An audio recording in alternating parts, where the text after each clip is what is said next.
I think the really scary thing is, the clips that you just showed of Harker and Schmidt, and they were basically saying they haven't got a clue, they don't know what they're doing, and I think that's true. Obviously, they said it in code because they'd never admit that, but and that's really been sort of Powell's policy for. Probably as long as we can remember. The idea of being data dependent basically says, we're just going to bounce around from data point to data point, and therefore when it all goes wrong, it's not our fault, it's the data that's to blame. So we really need, clear messaging, but we're not going to get it, and we really need clear policy, and we're not going to get it.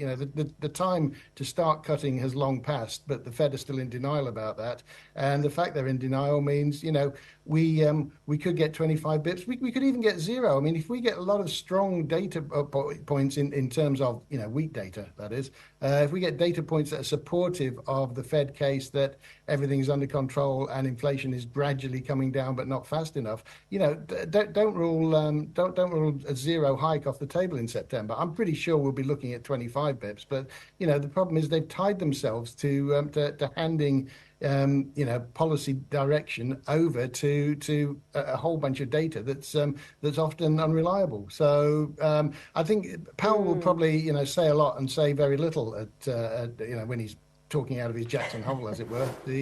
It'll just be a lot of platitudes about being careful.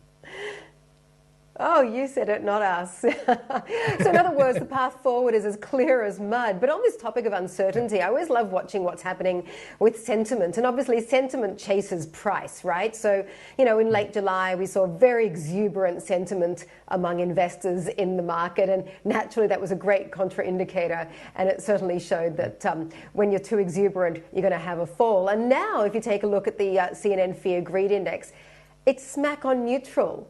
It sort of feels like we just don't know. There's so much uncertainty. We don't know whether to be bullish. We don't know whether to be bearish. Is that what you're feeling amongst your clients, Paul? Yeah, look, I think that's right. I think there is huge uncertainty, but I think you're also right that direction of travel is important. We've come from a place where people were too complacent, and I think people are just starting to look at some of the issues, look at some of the risks right now, and they're not necessarily fully taking them on board.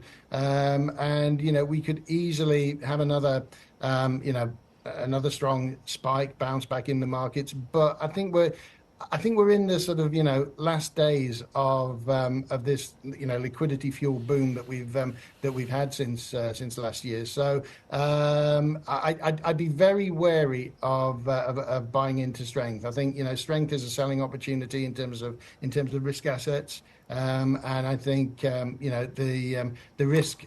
The appreciation of the risk that's out there is gradually starting to ferment, and I think that's only going to get greater over the coming months. So I think 2025 is potentially a time to be really, really careful.